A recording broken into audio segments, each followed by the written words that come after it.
out the weak from who you've been. Can you win this war you're in? Is your point laborious, or will you rise victorious? So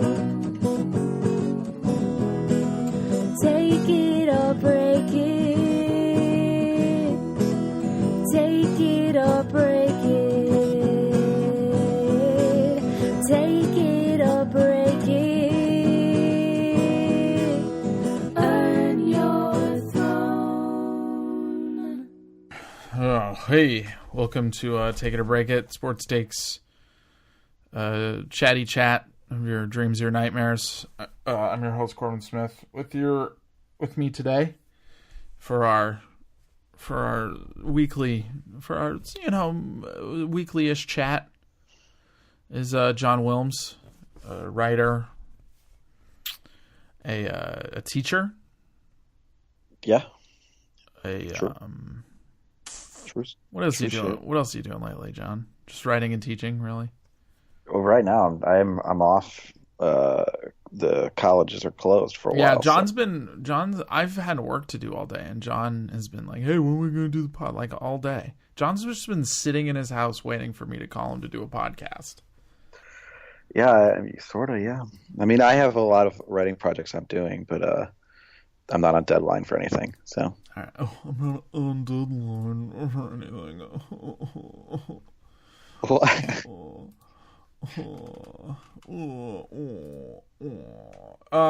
How's your New Year, John? Pretty good. What'd you do?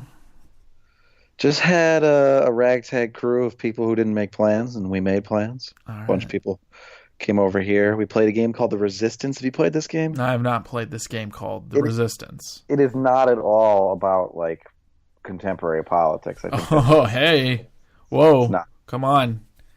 John Wilmes bringing the heat. If it was, I probably wouldn't enjoy playing it. No. It's basically just a game where you get a roll card at the beginning of the game, and you're either a spy or not a spy, and then there's a lot of paranoia and finger pointing and undermining and faulty attempts to establish consensus. It's not unlike when I go to dinner at my in-laws' house. Yeah. Hey. Thank you. Yeah. Thank you. So it's fun. We did that, and we went to the bar for a bit, and everybody got super sentimental. It's this fucking sentimental New Year and shit. Everybody's like, "I'm gonna be the best this year," Cool. Went to the Pocket Theater. They had a party going on. Pocket Theater? Pocket Theater. Out in Seattle, Washington. Took a little drive up, stayed with some friends, This, that, the other. What's Pocket Theater? It's a theater in Seattle. Well, I mean, come on. They do a lot of improv sketch shows, about 60-seat theater. Improv sketch shows. A lot of magicians, apparently. They work with a lot of magicians lately. Magicians are always looking for accessible spaces to do their shows. This is a true thing. What's your take on magicians? I respect it, but that doesn't mean I love it. I don't even like it. Yeah. I'm not even willing necessarily to say I like it, but I respect the craft. You know what I mean? I respect anybody who puts a lot of work into bullshit. I mean, I do. I write. That's putting a lot of work into bullshit. Writing is the true magic. Well, for us, but for magicians, it's magic. I don't know. I respect grinds, and so I respect that element of magic. Although I will say it is not so much for me as a craft. Hey man, that's fair, dude. Yeah. No judgment, dude. I don't know, Christmas. Let's just keep going back into the. Got a new Gorzak. Oh, good. I'm glad. Yeah. Wireless Gorzak. Do you have anything else to talk about up top? I don't. Not much is going on with Corbin right now. Hey, not really. I probably do, but I can't think of any of it. No, you see any sports lately? I will say part of the. So let's talk about our teams played each other last night. Let's talk about that. Yeah, I didn't watch. You didn't watch it. You were exhausted from your. Yeah, that is legitimately true. I was incredibly tired from being in Seattle, and I just hung out with. I feel weird saying her name on here, but you don't have to. Yeah, my girlfriend. We just chilled out and didn't watch basketball. That's good, man. I'm not good at watching basketball when I'm hanging out with my girlfriend because she doesn't care for it that much. But it's fine. But I watch it for work, you know. And at a certain point, I don't know. We went to a Blazers Maccabi El Haifa game together, and I pointed out Myers Leonard to her, and she spent a lot of time like building up bile against Myers Leonard, which, you know, that was when I truly knew I loved her. I was gonna say that's fucking commitment, dude. Yeah. When she created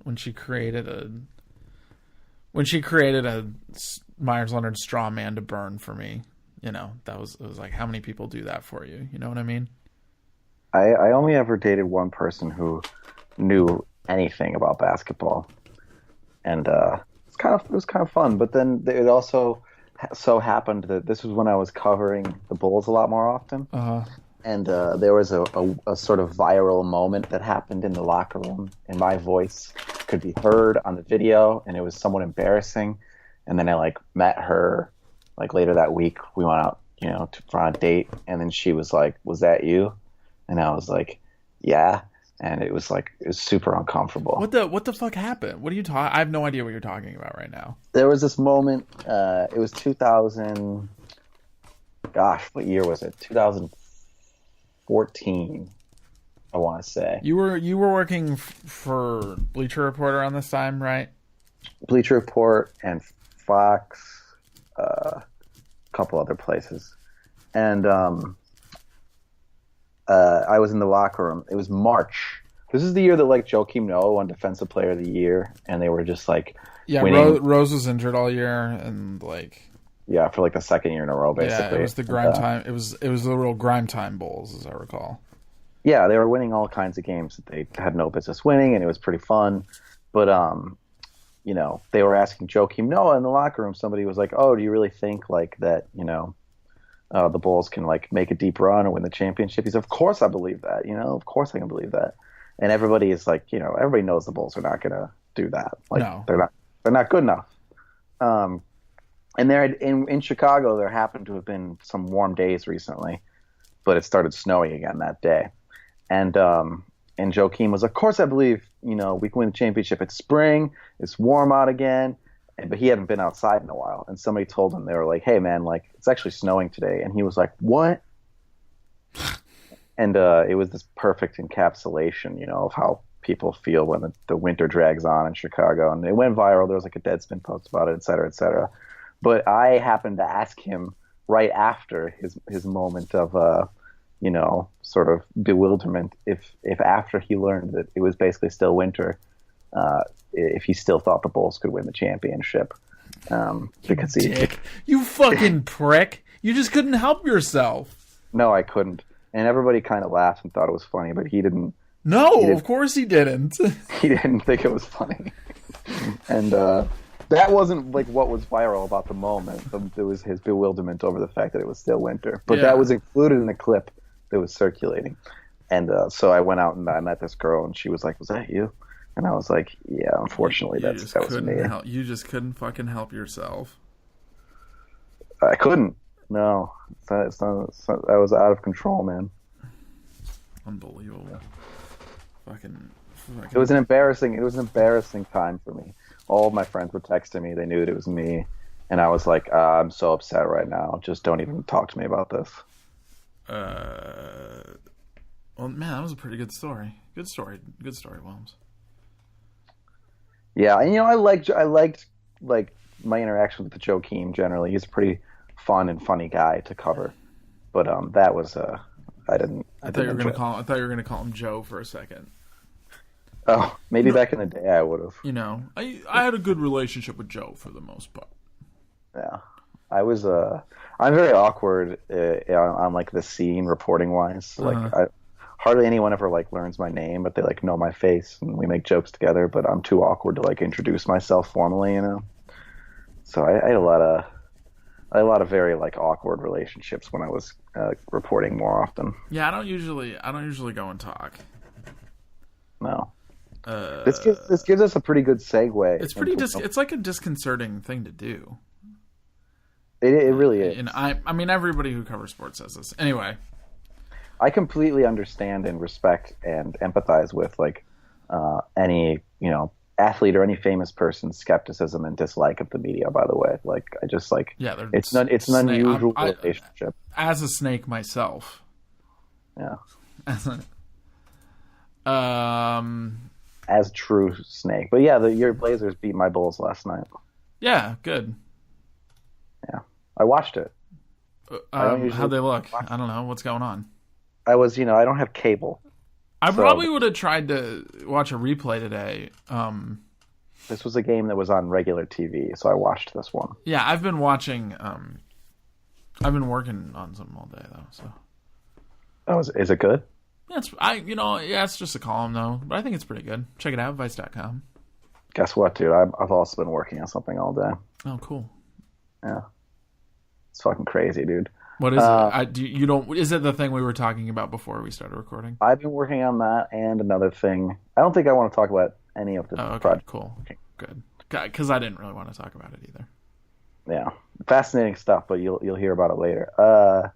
So, yeah, I watched the game. You know, I like the Bulls now. I'm back to liking the Bulls. Why? They're fun. Okay. There's hope for the future. They've won a bunch of games recently. It would be so funny if they made the playoffs. That's like the funniest thing that could possibly happen. I don't think they will, but it would be hilarious. But they've, I think they're back. They're due to regress now. They've won out of 13, like 12 out of 15 games or something.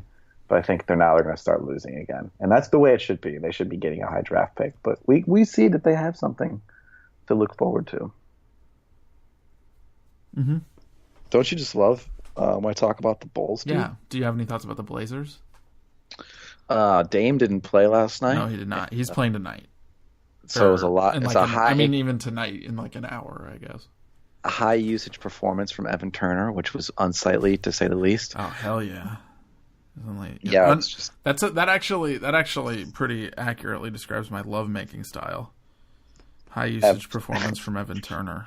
Evan Turner is your lovemaking comp? Well, no, just when he has a high usage day.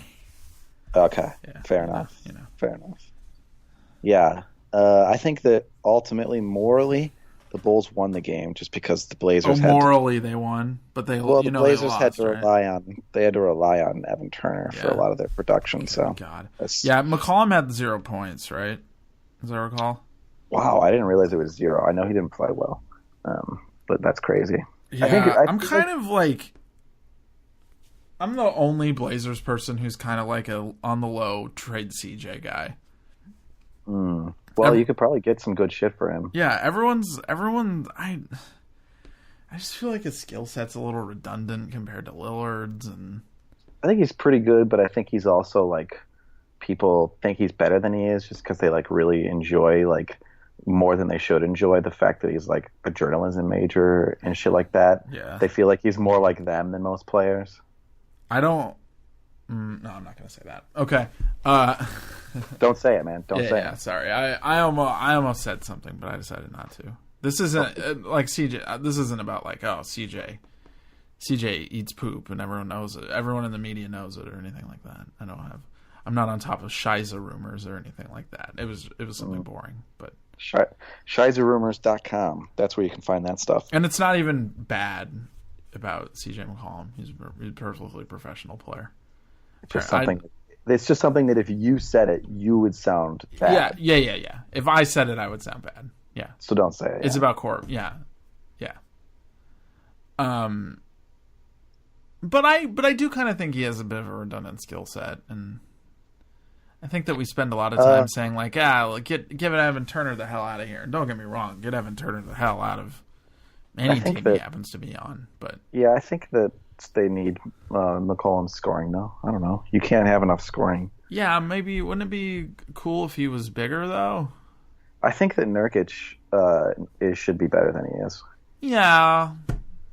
I feel like, especially So? when Dame is hurt, and I guess. So you wait, know, what should Nurkic do you think? Well, when Dame is hurt, it's like there should be a high usage, dominant Nurkic performance, and that's not really what happened. He's not really a usage guy though. He's a garbage man. He plays defense and he gets boards and he's pretty good at passing, but he's not gonna stick him down there and make points out of it or anything shit like that. You know better than I do. Yeah, I don't know. I like Nurkic. He's been on and off underwhelming a little this year, especially offensively. But also the team has a really good defense, and which has never happened. And and you have to put at least some of the credit for that at Nurkic's feet. So, like, why am I going to sit here and be like, trade Nurkic or anything like that? And all Aminu's feet too, because Aminu is genuinely like one of probably the best value contract in the NBA right now. Every other Blazer contract is not great, but Aminu's great. Yeah. This has been Aminu talk here on Take It or Break It. Talking about our favorite player, Al-Farouq Aminu. Hashtag Aminu Hive. Yes, hashtag Aminu Hive. Shout out. He was actually, John. I thought, their best player last night. Yeah, He kept making big threes down the stretch, and I was just like, dude, fuck you, man. Yeah. Aminu basically spent the entire first part of his career being an unbelievable defender who couldn't shoot. And since he's been on the Blazers, he has become an unbelievable defender who can shoot, which makes him immediately like an insanely... There's been a lot of like Neil talk lately, like maybe it's time to get the Neil the fuck out of here type talk. Hey, man, I don't know where this information was coming from about McCollum having 0 points last night, because it looks like he had 32. He did? He recently had 0 points. Yeah, I was going to say. I didn't feel like he played that well, but apparently he did. But Aminu was the killer. I'll never forget how quickly Aminu became a valued player. Basically, the year he signed on the Blazers, it was developed right a good before shot. that. Yeah, right before that he had one really good playoff series for the Mavericks. In a losing effort, there was no way they were going to win that series, and it was like, whoa, he played like unbelievably well, and he became someone nobody knew about. Went from somebody nobody knew about to somebody relevant like right away. Yeah, I mean, it was on the low, one of the better high-end defensive NBA wings. Which is why they got to trade CJ, man. Ship him out. Let's go. Hashtag trade McCollum. All right, this isn't. You know who they should trade CJ for? Hear me out on this. My mom. LeBron James. I think my mom would be better. Yeah, probably. She's a better mother for sure. All right, we're doing questions today. Yeah, this isn't Blazers. Podcast. This isn't Locked On Blazers. Yeah, this isn't Locked On Blazers with Eric Gunderson. Shouts to Eric.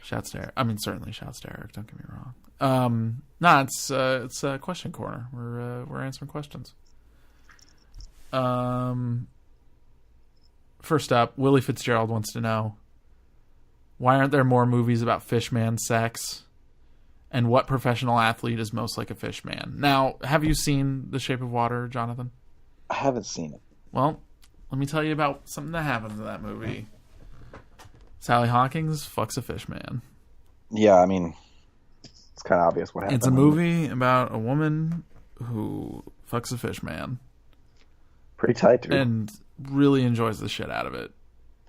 I think I'll see that one eventually. And this fishman, it's been discussed, this fishman fucks. Now, I will say, I was talking about the movie recently. There's a bridge between the point when the fishman is a nice man she likes and a point when the fishman is a nice man she fucks. Then I'll call the bridge between those points a little bit flimsy. But once she starts fucking the fishman, you're kind of like, yeah. Aesthetically, yeah, you're in so hard that there's just like, yeah, that you're like, no going back. Yeah, fuck the fishman. It's cool. Like you're like, it's cool that she's fucking the fishman. As to why there aren't more movies about fishman sex, I honestly can't. begin to tell Willie why. I mean, you have to assume that The Shape of Water, which will probably be nominated for Academy Awards, will, it will break the door open, and it'll be like Marvel movies. Like most movies will be about fishmen fucking. Dude, did you know that I wiped my butt with Academy Awards? Oh my god! Oh yeah, I forgot about John, the anti-Oscar boy, Wilmes. Can't bring up the Oscars without John slandering the institution. Fucking down with institutions, baby. Unbelievable, unfucking believable. They're fun. Just have fun. Just have fun, you dickhead. I gotta buy you a dictionary. I don't think you're using that word very well. What, dickhead? Well, fun. Or fun. Oh. Yeah. Am I using the word dickhead right? Are you a dickhead? You're using it right. I mean, I think your understanding of the word dickhead is correct. I don't think that your understanding of larger concepts is, but that's okay. Oh, okay. But like, you are a dickhead. Oh no. No. You think I am though. Oh, okay. I'm expressing my own personal truth. Right. In that sense, you use correct usage of the word. Now, the second question is, what professional athlete is most like a fishman? I mean, a little piece of me almost wanted to ask Willie on to have him talk about this. I don't really know. I think it's a little too obvious to go with swimmers, but like I'm thinking swimmers. Yeah, Phelps. I mean, Phelps is is the first person you want to say. And Ryan Phelps is like, Phelps is actually like extraordinarily like what I would imagine a fishman to be. Yeah, dude. Smokes weed. Yeah, loves to smoke weed with his giant lungs. Good at smokes swimming. Weed, baby. Good at underwater. Swimming. He does it. I like that by the end of Phelps's career, whenever he would give interviews, he was just a real no, the thing I like to do is destroy people. Right. Like, that was like what he was sending out there. Like, he wasn't like, swimming.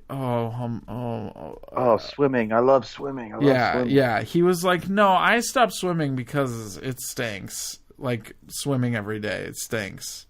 It was just a medium through which he could eviscerate. Yeah. But slowly I learned that actually it wasn't swimming that I loved. It was crushing people. So you hear about this movie, Molly's Game? You know about this movie? Yeah. So I saw that. Jessica Chastain. Right. It's about her character. Looking very fly, if you don't mind me saying. Always the case. Yeah. But so it's about her character, Molly Bloom, true story, was like an Olympian skier who ended up like in an accident, and then she somehow ends up like organizing these high stakes poker games between like famous people and like very famous people. I have a can I ask you a question? Yes. So Michael Cera's in this movie. That's what I'm getting to that. Does he okay, thanks. So because I don't really want to see it. I don't like Aaron Sorkin very much, but sure. I'm just gonna tell you. Okay. So basically, Molly Bloom herself, the real person who like wrote a book and had a lot to do with the production of the movie, she just like doesn't like gossiping, and that's part of like why she was good at this, right? She didn't say a lot of things, but she ends up getting like roped into a RICO investigation, and like that's kind of what makes the movie interesting. The story is very interesting, but so in the production of the movie, they don't name famous people, and they have like stand-ins for them, and there's one particular player. And they just call him Player X, and Michael Cera plays this person, and they just allude to the fact that this is a very famous celebrity who would come to these poker games and just like try to eviscerate other people, like shame them and like drag them and make them look terrible. Now I see the movie, I get home, do like 3 seconds of Googling, and it turns out it's definitely Tobey Maguire. Holy fuck! It's crazy. Yeah, Toby is apparently a huge asshole, and there were like some like damning anecdotes from her book that like they didn't even put in the movie. One of which was like he was giving her a $1,000 tip or offering to, which is by giving her like a chip that was worth $1,000. But he said like, "Now wait a second, I'll only give it to you if you stand up on the table and bark like a seal." And she wouldn't do it. She respected herself. She's also making a ton of money at this point. Organizing these games. But I've actually really enjoyed the movie. If you can get past the the Sorkin corniness, or just straight up enjoy it as I do. The Sork corniness. Yeah, I mean, I can enjoy it. Tobey Maguire. Yeah, apparently he's a huge douche. The Spider-Man. Yeah. This would have been like around the time that he was being Spider-Man too. Yeah, So like peak Spider-Man. He's like at the peak of his fame and star power. You could have I'm stunned. You could have said anybody, and I would anybody but Tobey Maguire, and I would have been less surprised, I think. Yeah, it's crazy. So wait, cool does Michael movie, Cera cool play himself being Player X? No, he's just playing, quote unquote Player X. Oh, all right. Is he good in it? Is Sarah good? Yeah. Yeah, I mean, I always enjoy myself a little bit of Sarah. The character's like, I don't know if he's like that convincing as a sort of card shark asshole, but it was pretty funny anyway. All right. Just kidding. I always like it when I like seeing Michael Cera in a movie, Dude, same. Completely same. Yeah. I think Michael Cera took some shit he didn't quite deserve. Yeah, what was that even about? I don't know. I think part of it was the Eisenberg thing. But Eisenberg is a different actor than... What's the Eisenberg thing? Just that they're a little similar. But Eisenberg is like a way different actor. Like Eisenberg's like an intense... Oh, yeah. He's an intense dude. I would rather not hang out with him. Yeah. Michael Cera is just like in funny movie. He's like funny and he's an oddball. Anyway. Do you remember when Jesse Eisenberg randomly wrote a thing for The New Yorker about like Marv Albert doing play-by-play for his sex life? Yeah, that wasn't very good. No, it was terrible. Also a little insensitive considering the fact that we know things about Marv Albert's sex life that are a little bit unseemly. Very unseemly. Yeah, sorry, more than a little bit unseemly. He's bad, dude. Let's get that out there. Marv Albert, you want to do some research on Marv Albert and women? Go ahead and do it. You're not gonna feel good. Okay. So anyway, which professional athlete is most like a fish man? Hard not to say. Michael Phelps. Michael Phelps. But taking that out of the equation, which professional athlete would you say most resembles a powerful fish man who can heal people with magical powers? Okay, so almost just taking the fish element is what really trips me up. Mm-hmm. Because if I was just thinking of like professional athletes who seem like they can heal someone through lovemaking, like that's a totally different equation. Yeah. He doesn't do it through lovemaking, I want to make this clear, but I haven't seen it. But he also does it through lovemaking a little bit. Okay. I have to say, I'm just sort of flummoxed by this question. I appreciate the complexity of it. You kind of want to say LeBron, but you also don't. I tap out. You tap out. One. You can't do it. Willie, you got me, dude. Well, you beat Wilmes, Willie. You beat me into a corner, baby. I think perhaps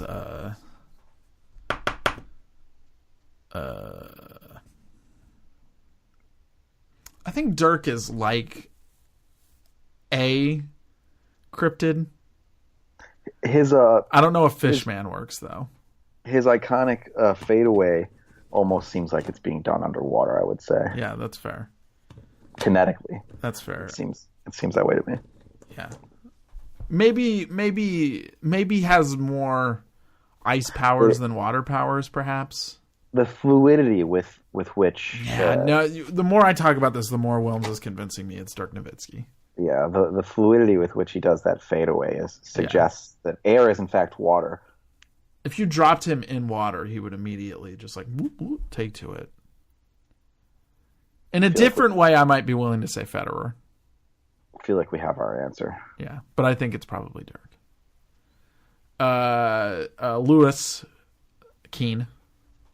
Shouts to Lewis. Been on the show before. I was thinking about having Lewis on one of these sometime. Shouts to Lewis's mustache. Yeah, Lewis has a mustache right now. It has a lot of powerful sexual vibes. I think that's Definitely. I think that's safe to say. I was thinking about having Lewis on one of these sometime. Anyway, John, would that be okay if we had Lewis on one of the question and answer podcasts? Yeah, dude, throw him on. Yeah, Lewis is great. He's a great dude. He wants to know what public figure deploring your character would bring you the deepest shame. Which public figure could most drag you, basically? No. Which public figure, if they said something bad about your character, would hurt your feelings the most? Oh, okay. Yeah. Or would uncover the deepest shame in you? I'm just going to refer to an earlier story and say Joakim Noah. Oh, really? No, not really. It did bring me great shame though. When that came out. If Joakim drugged me, I would be pumped. I would regard that as a trophy on a certain level. Okay. Yeah, I kind of did too, but I also felt shame. It would mean that I was somewhere where people had a lot of money, and then I did something to irritate Joakim Noah. Honestly, I kind of felt that way. Yeah, that would make me. I mean, you have something in common with LeBron James because of this, Wilmes. I've irritated Joakim Noah. Yeah, you have done something to irritate. That's like you and LeBron, and probably not that many other people. I'm gonna be honest. If Joakim Noah was still a relevant NBA player who was adored and getting minutes, I probably wouldn't even be telling this story. I wouldn't be sharing this. Yeah. But you don't even care anymore. Burn every bridge. He's basically the John Wilmes story. I mean, he's not out of the league. He still has his contract, but he's not going to be a rotation player again, which is crazy. Could end up drifting into it. He's pretty injured, I suppose.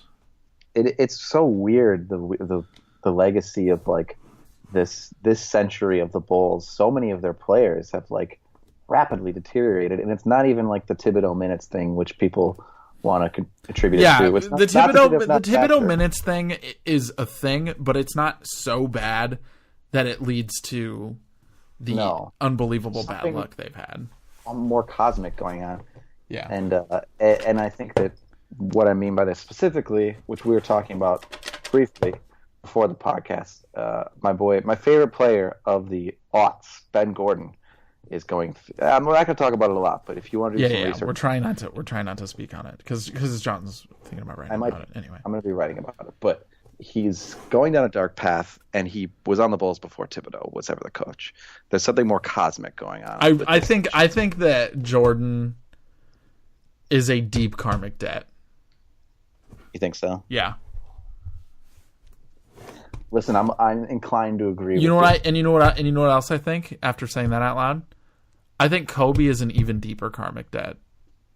Oh, definitely, dude. Because like at least Jordan was good. Just like the Lakers are like a fake team now. Oh yeah. I think. At what point do we get to call it on Lonzo? I mean, we're a ways away from that. All right. Okay. I know. I can sense how eager you are to call it a game. Yeah. Kuzma's good. I'll give him Kuzma's fucking good. It's cool how good he is, but I like a lot of the guys they have on the Lakers. I just don't like the Lakers. No, of course not. They're Lakers. They're a fake team. Yeah. What do you mean? You know what? I don't know if I agree with you on this on its face. So if you want to keep explaining why they're a fake team. I just think the extent to which we pretend that they're relevant is like... Oh, okay. So... Fucking horseshit. So horseshit that it makes them like not even a team. They're just like a fucking reality show, which obviously a million people have already said about them. It's not an original comparison or thought, but like it is true. They're just a fucking reality show. Yeah, I'm with that. Lonzo is extremely like a dude you sign if you're running a reality show. I mean, his father literally has his own reality show. Yeah, exactly. About the family that he is. And the whole thing about him like trying to get all his kids. You wouldn't want all of your kids who are guards to be on the same team? I feel like I really, really appreciate like LeVar Ball's existence and what he's doing. I think he's doing a lot of good things to sort of like shift ideas and power structure and thinking. But I'm also like just tired as fuck of hearing about him and like don't want to anymore. What do you mean? What do you mean the power structures? I mean, he's getting a lot of people to think more productively about whether they're going to actually go to NCAA basketball. Okay, yeah, that's good. That's good. I'll give you that one. But the sneaker thing is just like he is incompetently running a sneaker company. Like, I know it's not. I don't think the execution is smooth, but I think that it gets people to think about, like, why would you, go into business with these giant shoe companies when, owned by people other than yourself, when like you could own yourself and like. Do you think somebody is? I mean, because the last time Starbury did that. Right, I know, and he didn't do a great job. Yeah. Do you think there's anybody who could legitimately do that and actually make more money than Jordan has made from Nike, or LeBron has made from Nike, for that matter? Obviously, probably nobody would be quite that successful. Doesn't LeBron have like literally $1 billion contract with Nike? No, I don't think so, but it's a lot. It's like, I honestly think he might have a lifelong contract for $1 billion. That could be there is a possibility he will make that much money when he's done with it. LeBron makes a lot of money. So much. Yeah, he doesn't, and like not just for like he owns these pizza places people like, Oh yeah, he's Blaze Pizza. Yeah, I haven't tried it yet, but yeah, I haven't either. I think there's one in the Pearl District. I've heard it's very good. I will say I live in a particularly good pizza city, and going to a chain is a little like, why would I do that? But there we go. Convenience, perhaps. Yeah, there's a you hear this guy Ken? You hear this guy Ken, John? This guy I'm hearing about him right now. There's this guy Ken Forkish. He's a really good baker.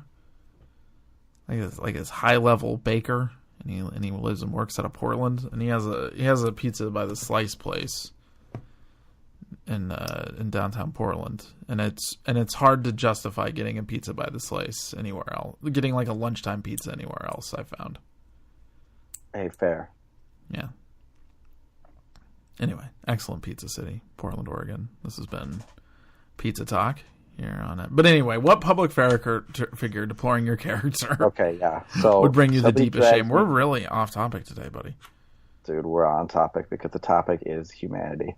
Oh shit. Yeah, smoke on that take. Take a hit of that one. Yeah. I think I'm trying to think of who I would just have absolutely no satisfaction from having upset and insulting me. The answer of all time is probably Martin Luther King. That's probably pretty true. But I don't want to do that because Dr. King has in fact passed. What if the Dalai Lama was dragging you? I mean, the Dalai Lama has political opponents. You know what I mean? Yeah. What if you were one of them? That would make me adjacent to the Chinese government, right? I don't even know who his political opponents are. The Chinese government. Yeah, because he's the leader of Tibetan Buddhism. Exiled from his homeland. What if just like randomly like Jim Carrey was dragging you? I think that was funny. No shame. I think that would be hilarious. Are you familiar with Jim Carrey's revival as a weird dude? Very. Yeah. Yeah, that would just be funny. It would just, and everyone, yeah. Where do you stand on the Jim Carrey renaissance? I think his paintings blow. He does paintings? Yeah, you haven't seen this? He like paints all the time now. Oh my god, no, I have not. I did watch that Netflix documentary though. They don't talk about his. I'm shocked they don't talk about his painting in it. They don't. I don't know. I mean, I think this is what I think. I think he's pretty tedious, but I also think that he's had a pretty interesting life. Speaking purely about his work as a comic actor who is in movies, is there any reasonable person who doesn't think Will Ferrell's funnier? Oh yeah, I think a lot of reasonable people feel that way. What? I don't necessarily feel that way. No, I don't think it's a generational thing too. I don't think so. I think that the best Jim Carrey movie as a comedy is significantly shittier than Step Brothers. I think we might. I don't like Step Brothers that much. You don't? I said it. Well, okay, then what if I said Anchorman? Actually, I think we've come across some possible candidates for the answer to this question, though, because if either John C. Reilly or Will Ferrell. Oh, John C. Reilly would be very hard for me, I think. Very hard. John C. Reilly, I couldn't handle. He's been on Mark Marone's show before. Mm-hmm. He seems like a unbelievably nice man. No, I actually have a. I'm not gonna. It's a kind of long story, but I have a friend who's vacationed with him before, and that makes sense. Chicago, I get it. Yeah, well, that has nothing to do with it, but yeah. Oh, well, okay, never mind. Not an interesting or important story, but she says, and they weren't in a relationship either, if that's what you're thinking. But she says that he's an incredibly nice man. Yeah, John C. Reilly, I think, would be really hard for me. That would be hard. If we can jump over to Anchorman, I think that Paul Rudd or Steve Carell dragging me would be really tough. I can handle that. Paul Rudd, man, I would not like it if Paul Rudd was just like going on TV saying that Wilmes is a douche. What if Denzel Washington was dragging you? I think I think I can wear that as a badge of honor. Why? It would depend on why he was dragging me, I suppose. Yeah. If he was saying I was a racist, I would have to rethink a lot of things, I think. But I would rethink everything. But if he was just saying like Corbin's a douche, I'd be like, whatever, man. Flight sucks. What about Flight's garbage? Shitty movie, dude. What if Michael Keaton was dragging you? Why are you picking these specific actors? I'm just thinking of actors I like. You're just thinking of actors you like? People who would be hard for me. Keaton would be a little difficult, I think. That would be a real tough one for me. Yeah. But I know who I would want to drag me as, like, I don't know, Johnny Depp. Oh, I would definitely want Johnny Depp to drag me. That would be just so enjoyable. Or I would just post pictures of his outfits in response. Yeah. Johnny Depp has just lived a life where he has just trailed the things to own him about like dog shit. It would be an honor. It would be an honor if he drugged me. Yeah, I'm really hoping that happens now. There's no NBA coach who could drag me that I would feel that bad about. Take It or Break It is heretofore a anti Johnny Depp podcast. Oh, certainly. We're gonna set the bait out there and see if he takes it. Okay, yeah. Johnny Depp, go fuck yourself. Yeah, dude, go fuck yourself. You're in a lot of really shitty movies. Bad actor. Yeah, boring. Michael Shannon you know what? Michael Shannon, that would be hard for me, I think. Oh, he would be so good at dragging you too. Yeah. Oh my god. The severity of the Shannon drag would be fucking I feel horrible. Like I haven't named a single woman and I feel kind of bad about that, but there are not a lot of women who are public figures who could drag me who I wouldn't feel bad about. I would feel bad about almost all of them. Yeah. Women can drag me very easily. They're much more powerful than I am. They could just say that I'm not good looking. Being a woman instantly gives you moral high ground over me. Yeah. Yeah. It's accurate, yeah. Yeah. Maybe like if Anne Hathaway was mean to me, I could make some hay out of that, but right, she wouldn't be that tough. But like yeah, what if like Laura Dern was dragging you? You know what? This is the answer to the question. If Laura Dern dragged me, that is the person who would bring me the deepest shame. What if Carrie Fisher emerged from the grave just to drag you? Is it fun? Because there's a possibility she's doing it for fun. She's a fun lady. She's like a fun lady who likes to drag people. Yeah, that actually wouldn't be as bad as Laura Dern. I don't think it would be fun if Laura Dern was doing it. No. Laura Dern meant it. She'd be like, this guy fucking sucks. And I was in Blue Velvet, and this guy fucking sucks. It'll be terrible. I have the best scene in Blue Velvet, and this Kyle guy sucks. MacLachlan dragging me would be awful. Yeah, not as bad as Laura Dern though. No, not as bad. Not even close. Oh, okay. To each their own. What do we got next? Let's go to the Twitter feed here real quick. we got some direct message questions that are good too, though. Yeah, we did. Oh, somebody asked me one and they wanted me to answer it. At work, the cycle, Chantro style. You'll have to forgive him. I don't know his real name. He wanted to know, I have a question for your next podcast of that type, of which this question is that type. This podcast is, which is to say. People hate Duke, but most rational NBA fans agree that Kyrie is good and fun, and he doesn't really have the Duke stink on him. Is this because he only played 11 games for them, or they went nowhere in the tournament, and he never would have gone there, except for the one-and-done rule, or is he just so good that his talent outweighs the Duke hate? I guess the real question is Kyrie the least hated Duke alumnus in the NBA? John, what do you think? I think that he's got like really no Duke stank on him. I also think that like the Julianne Moore. I could not handle it if Julianne Moore drug me. I also think that like the Duke stank is kind of a thing of, not completely a thing of the past, but like, so all the best players in the NBA now are one and done NCAA players, so they don't have as much time to be indoctrinated under Coach K. I think the Duke, because Redick was on Duke for years. Redick and like Shane Battier were like the last two true Duke. Like, I think that Battier ended up getting away with it almost. He's a pretty cool dude, but he also like the way he played was so Duke-ish, like always drawing charges. Yeah.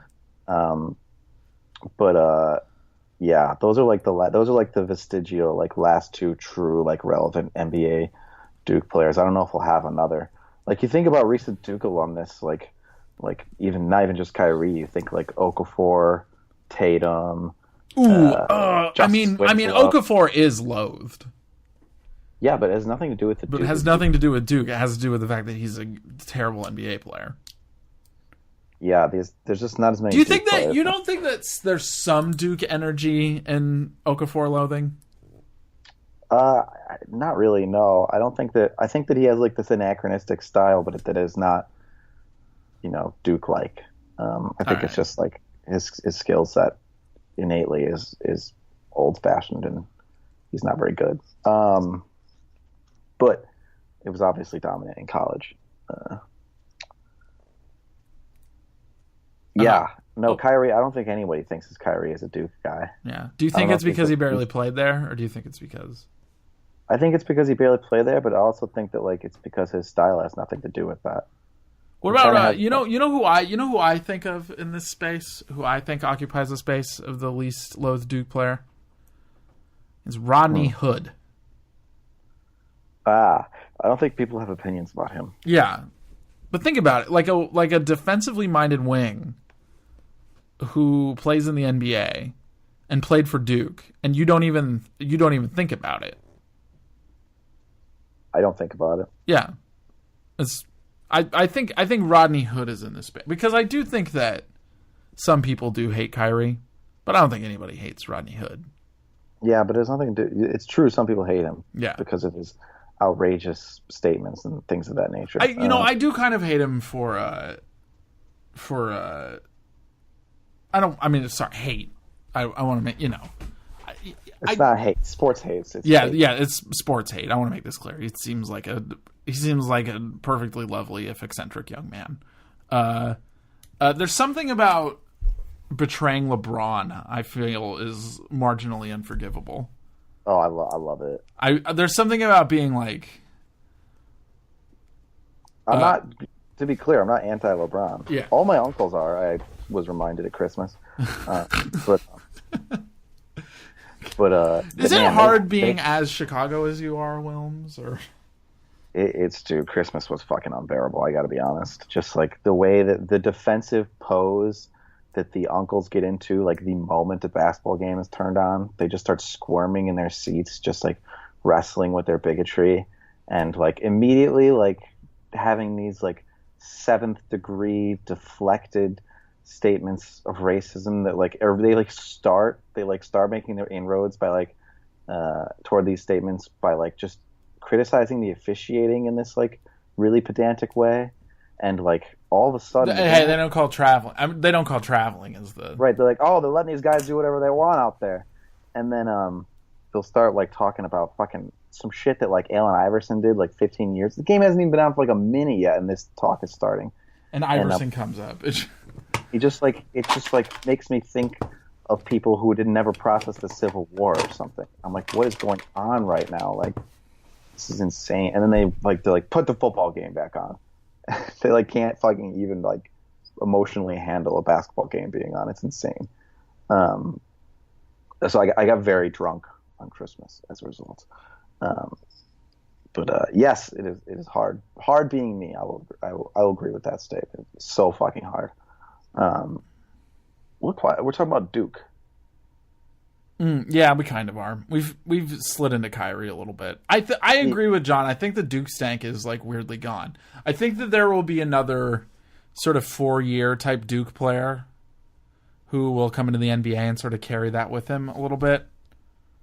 The Duke stank is gone, and if Grayson gets into, I mean, I suspect Grayson will at least play in the NBA a little bit. He will be loathed so aggressive, like so aggressively. His sort of, I think, you know, man, what if? Oh, you know, it would be so horrible if Grayson Allen got drafted by the Spurs and was like a lifelong Spur. Because here's the thing. I generally like the Spurs. You know, I'm down with that shit. I would probably stop liking the Spurs. Yeah. Yes. Exactly. I'm just trying to think of the one place he could go where like he would land on his feet and not just be being passed around like a hot potato that everybody got Schadenfreude from. And that is it. That is the one place. I think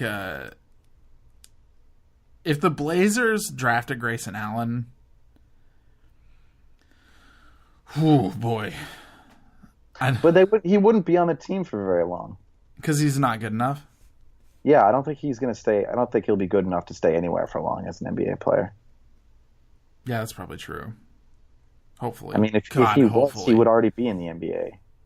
Well, some guys like to play college basketball. You know, some guy, and Allen's probably pretty well off. You know, like he doesn't need to drive straight into being a professional necessarily. So. I guess.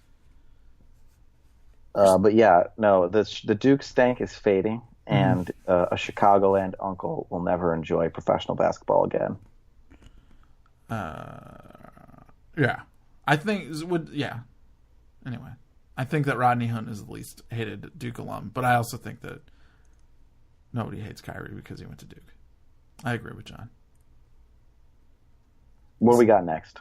Let me get back to the Twitter. We got some good stuff. We got to talk about some stuff in the messages. Yeah, I know, but oh my god, have we already been recording for an hour though? Okay. Yeah, let's just keep going. It's fine. We got a little more time. I was trying to. There's a Blazer game on a little bit, so I'm trying to keep it a little. Francis Ador Jr. wants to know. Shouts to Francis. Shouts to Francis, as always. Number retired.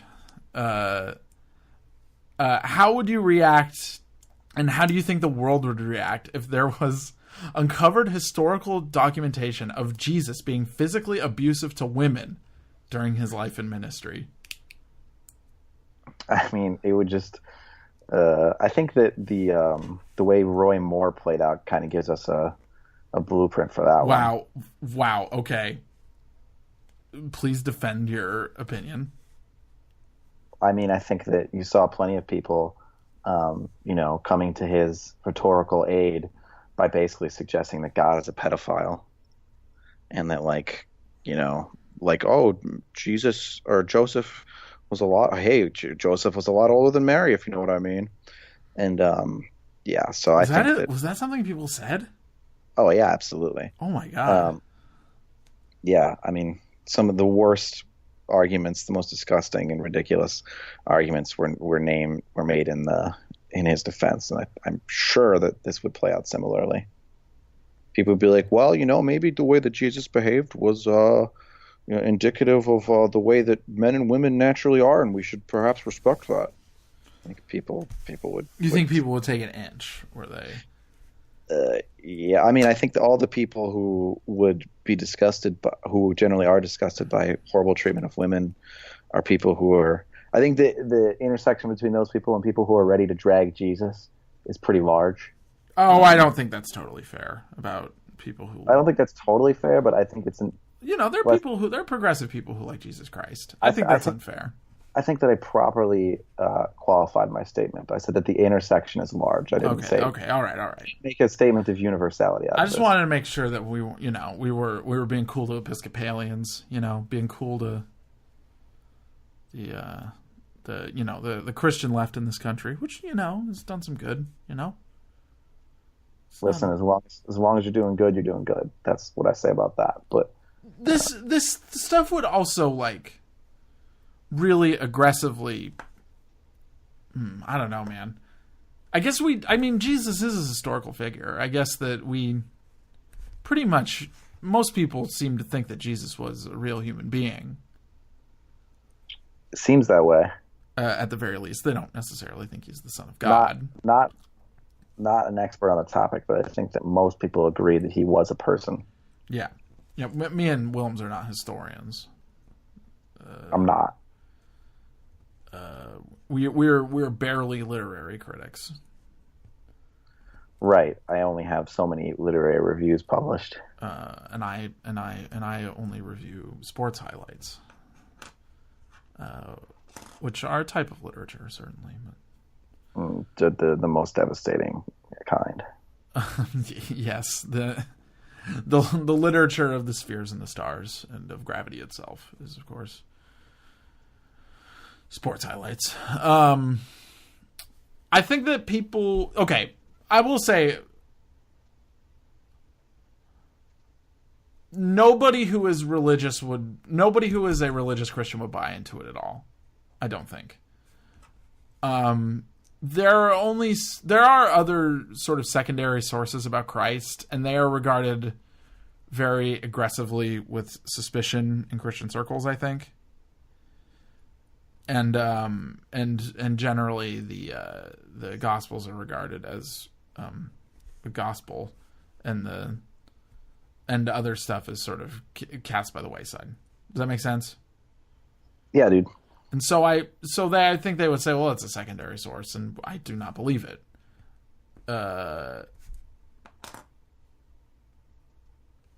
As far as, but then again, this stuff Wilmes is saying, this is so hard. It's just like people wouldn't buy any secondary sourcing about Christ in the first place. No. Some people. I mean, the people who wouldn't buy that, don't even buy what they claim to buy, right? They buy because they'll say the only thing I really believe in is the good book, is the Bible. But the only thing they actually really believe in is a very selective reading of the Bible, right? They don't actually take all of it in. They just choose the parts that they enjoy having, and that tend to get decontextualized by. Oh, excuse me. By pastors and things of that nature. We can't stay on this one too long. I feel like I'm going to say something really dumb if we keep talking about this. Well, because you are really dumb. I know. Pat Sullivan has a question. Oh, Tall Pat. Shout out to Tall Pat. Wait, you know two Pats? I know a ton of Pats. I'm from the fucking Midwest, dude. Everybody here is named Pat or Nick or John. What is the worst business in Logan Square? I don't get this question, but please explain it to me and answer it. I live in Logan Square. It's a neighborhood I live in Chicago. Oh, okay. And so does he. Yeah, I know Pat through our good friend Alex Keeg. I just still don't even know how to... Alex is a very close friend of mine. I still honestly even know how to say his last name. I've always thought it was Sickwig. I thought so too, but it's not. I honestly don't even know how to say it. Love you, Alex. Don't know how to say your name. But I know a Tall Pat through Alex. Tall Pat and I both live here. Tall Pat has his own record label. It's called Tall Pat Records. Mm-hmm. What kind of music? Punk music, probably? Yeah, it's pretty grunge punk, DIY kind of stuff. Cool. Good shit. Check it out. But so there was a grocery store until recently on Milwaukee Avenue where it was just mostly empty, and nobody quite understood how it was in business. It's a drug front, right? I don't know, man. I thought it was just a shitty business, and it's like a large piece of real estate. But there was, you know how like they have the hanging information over aisles that tells you what's in the aisle in a grocery store. Yeah.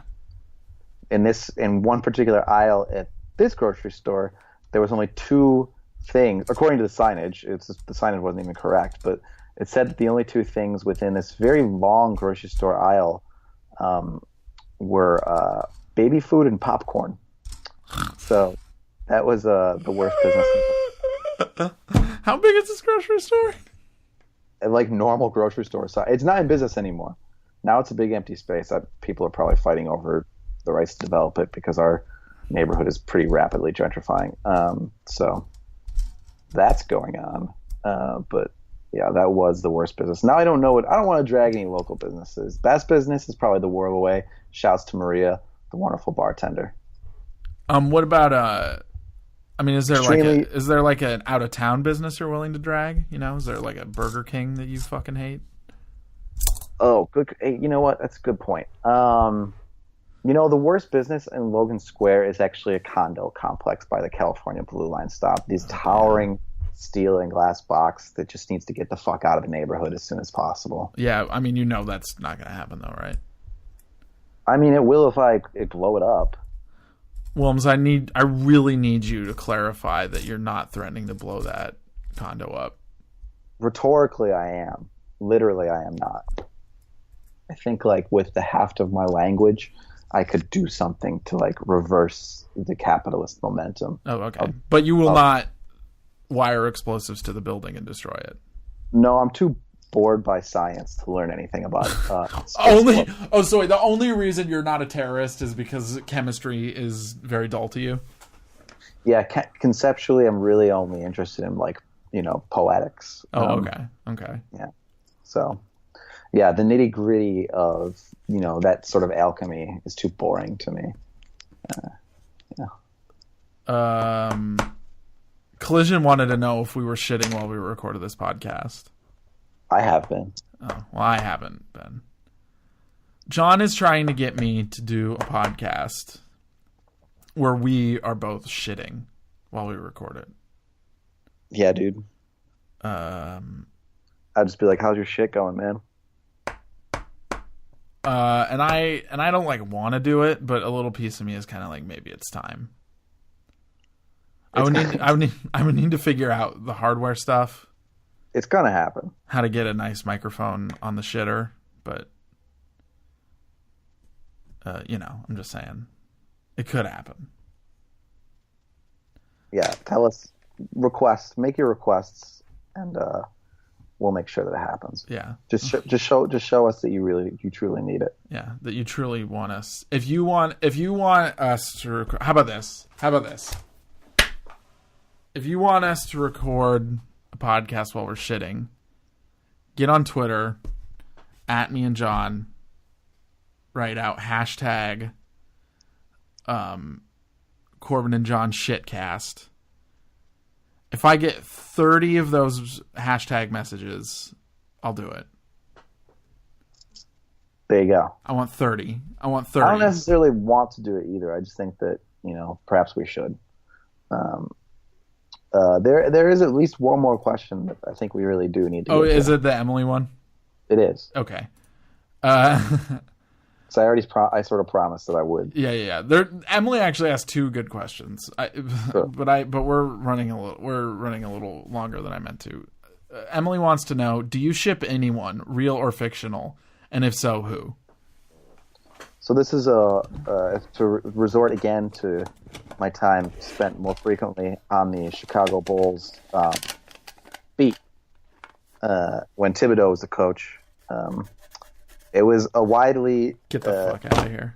A widely shared joke, just a joke, not like anything like really happening. But anytime the game did, we would be there, and ESPN was in town, and Doris Burke was a sideline reporter. Get the fuck out of here. We just noticed that Doris and Tom Thibodeau seemed to really enjoy speaking to each other, and a lot of hilarious speculation ensued. Isn't Doris married?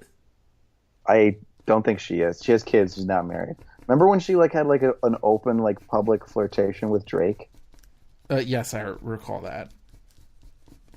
So Tom Thibodeau and Doris Burke, that's who I shipped for. I mean, it's not realistic, I don't think, but you know, no offense to Tom, but I think that Doris is kind of out of her league, out of his league. Sorry, but that's it. But that's your dream. That's my Doris and Tom for FOUR ever. For sure. Me personally, I just want. Oh geez, I should have thought about this while you were talking about it. Apparently, my brain is not working great today. I want every Warriors and Cavs fan to just fuck each other. Oh yes. Yeah, I posted this on Twitter today. I'm in reply to some fucking, you know, these people on Twitter.com, these Warriors and Cavs fans. They just can't keep their fucking hands off each other. They really can't. Yeah, they really can't. Just orgy out somewhere. Just in some what's between Ohio. I don't want to say Montana. That's where my girlfriend's from. My girlfriend really likes Montana a lot. Let's go with Lincoln, Nebraska. Yeah, I just limbs descending in the hot cornfields of Nebraska. Every Warriors fan, every Cavs fan, just fucking each other. Sounds like the most therapeutic thing I've ever heard. Yeah, just a big sex stink wafting off of Nebraska. A sex stink so big that it consumes Omaha. That's what I ship for. Hell yeah, baby. That or like if you could figure out how to combine apples and corn, like scientifically. Apples and corn. Yeah, that's a real ship for me. You're shipping for those two? Yeah, I'm shipping for corn and apples to make a genetic crossbreed.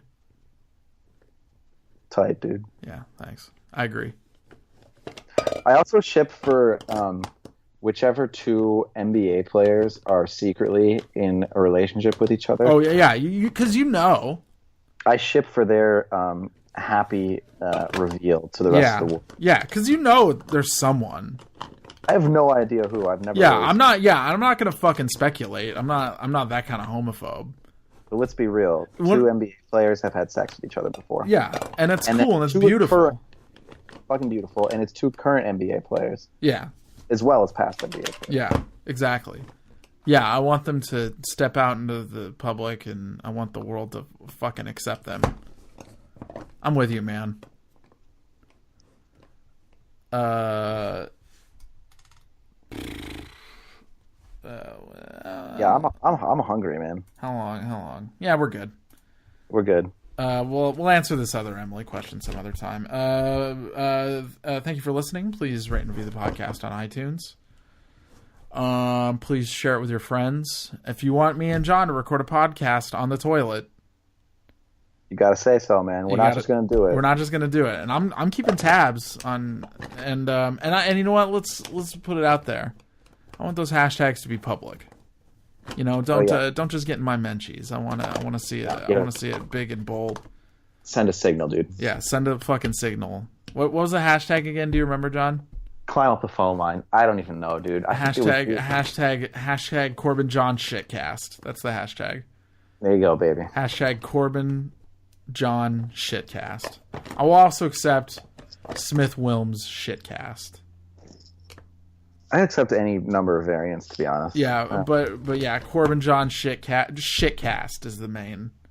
Me and John signified in some way, and shitcast.